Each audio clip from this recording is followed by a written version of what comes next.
Howdy, folks. Welcome to another day in the Milky Way. The Great Medicine Dance, Cheyenne. The sun dance was the most important, solemn, and awe-inspiring ritual of the prairie tribes west of the Missouri. Sun dance is its Sioux name. The Cheyenne called it the New Life Lodge, while for the Ponca, it was the Mystery Dance. Closely related to the sun dance was the Okapi ceremony of the man dance. The dance took place once a year at the height of summer. It lasted 4 days, longer if the elaborate preparations are taken into account. In some tribes, such as the Sioux, the ritual involved the piercing of the dancers, the passing of sharpened skewers through the flesh of their chests, and the performance of other kinds of self-torture. This is still the custom during Sioux sun dances today. In other tribes, the ritual involved fasting and looking at the sun throughout the 4 long days.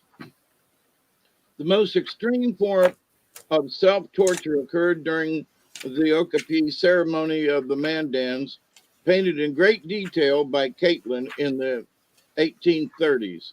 Dancers suffered. They gave of their flesh so that the people might live. They underwent piercing in obedience to a vow, or to help a sick relative recover, or to bring a beloved son back unhurt from the warpath. The dance was a celebration of the renewal of all life, to make the grass grow and the buffalo and the people increase and thrive.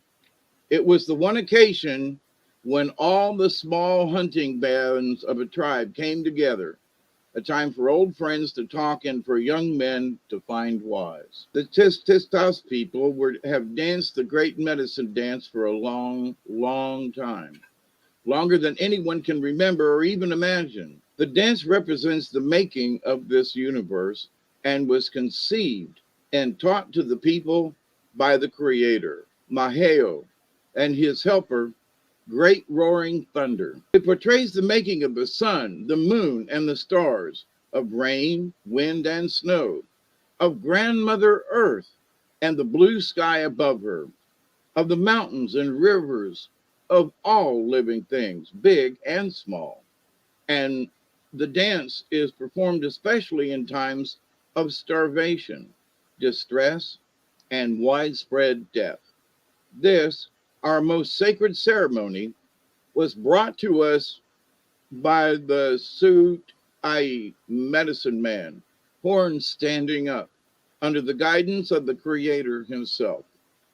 Long ago, when the earth and the people dwelling upon it were young, one tribe was starving. The earth itself was starving, for no rain was falling. Plants and trees wilted. Many rivers dried up. The animals were dying of hunger and thirst. The Cheyenne had nothing to eat except some old dried corn and their dogs, which used to carry their packs in those days before we had horses. There were not many dogs remaining and very little corn, so the people left their old hunting grounds, left the land which had nourished them for generations, and started off in search of food. They went north, where the drought was less severe, but found little game and no buffalo at all. One evening they came to a stream in which water still flowed.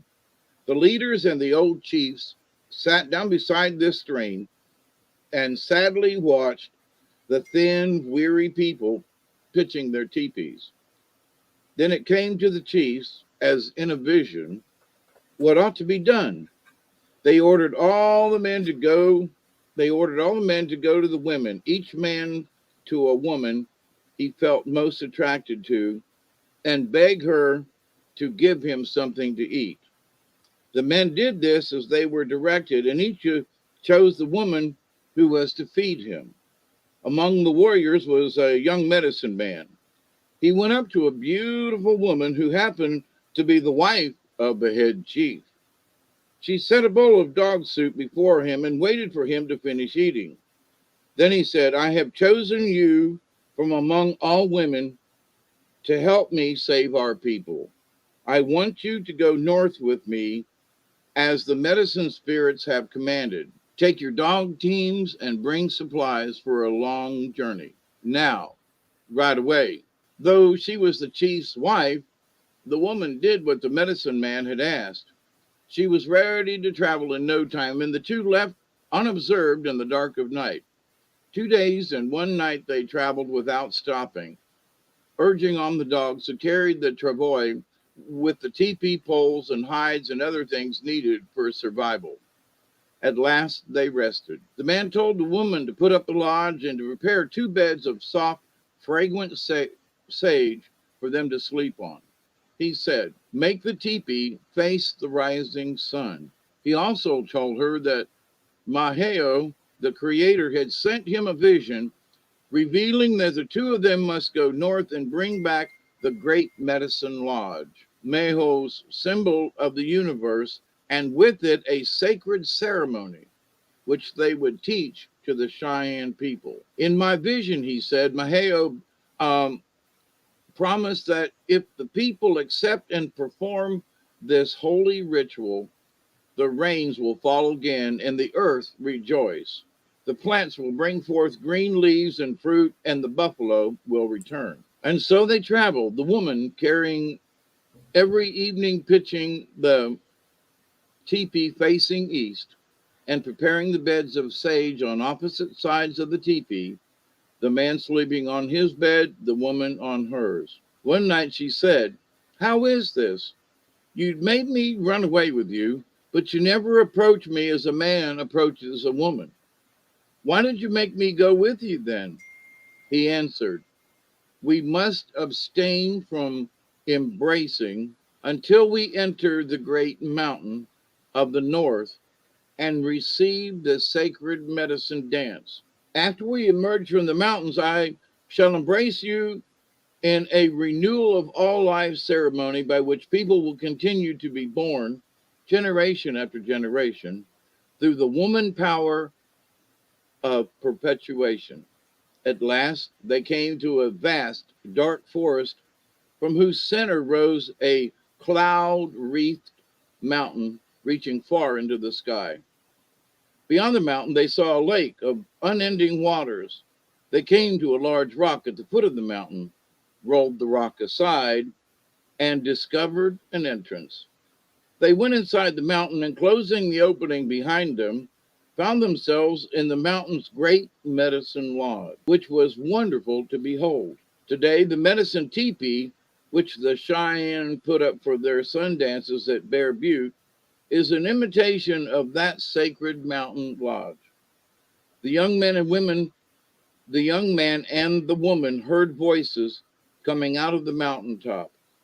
The voices of Maheo, the creator, and his helper, great roaring thunder, instructing them in the holy ways to perform the sacred ceremony. Maheo spoke for 4 days. When they had learned all there was to know about the dance, the creator said, now you will leave and teach the people what I have taught you.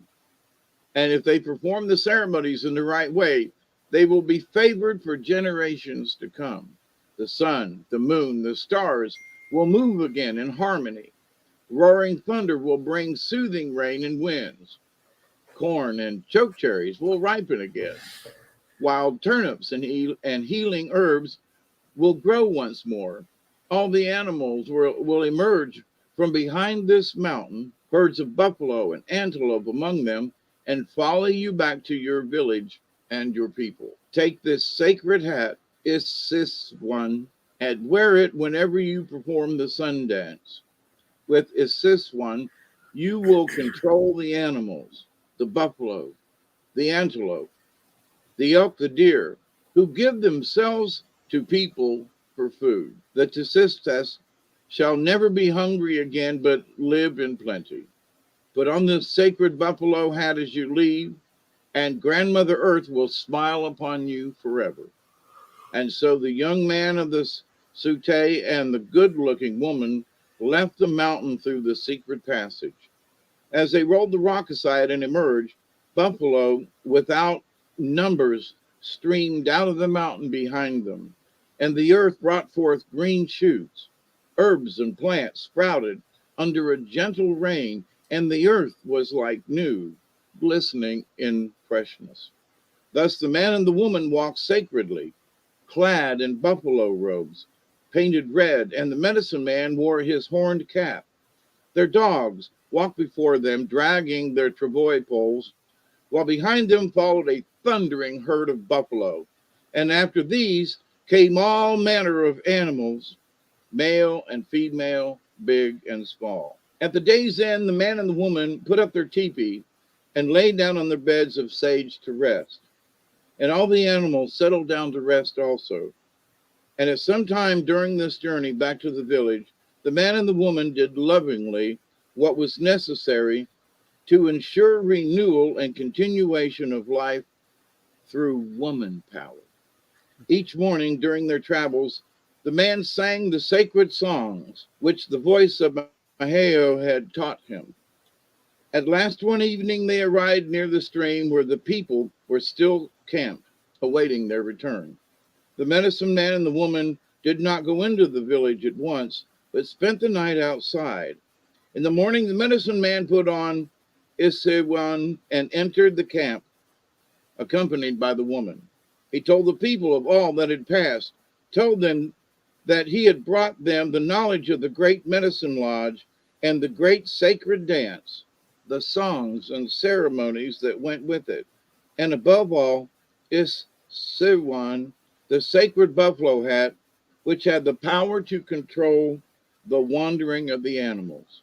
He told the people that if they performed the sacred sun dance, they would have plenty of buffalo to eat and would never suffer hunger again. The people put up the medicine lodge according to the young man's instructions, painted their bodies in a sacred manner, and sang the right songs. The children made clay figures of buffalo, antelopes, and elk, and brought them into the lodge as a symbol of life's renewal. Since then, whenever the little figures are placed inside the medicine lodge during the dance, so those animals will come near to gaze upon the sacred teepee, and some of their animal power will linger on. In the same way, our old friends, the Sioux people, fasten the figures of a man and a bison, cut both from buffalo hide, to their sacred Sundance pole. Then an eagle will come in and circle above the dancers to bless them. Thus, Tistas people performed the great medicine ceremony for the first time, and all was well again. And the people named the young medicine man Horn Standing Up, because the sacred hat has two horns at each side. Told by Josie Limpy and Mrs. Medicine Bull, with the help of an interpreter at Bernie Mountain in 1972, recorded by Richard Erdos. Some say that Horn Standing Up did not touch the beautiful woman until well after the sun dance was finished, and from this belief comes the custom that men refrain from having relations with women from the time of making the vow to dance until after the ceremony is over. Josie Limpy was an old chain-smoking lady beholding to the Suchi division of the Cheyenne tribe. She was, at the time, keeper of the Isiwan, the sacred buffalo hat at the Northern Cheyenne Reservation. This story was actually related inside the teepee in which Isiwan was kept. I love you all, and remember, be the frequency you want to receive. Y'all have a good night. I'm heading south on Highway 25.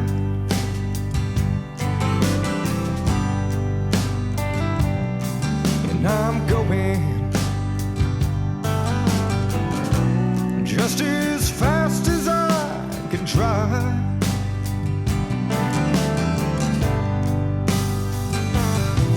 Adios to the USA. I'll see you again someday. But tonight, I gotta be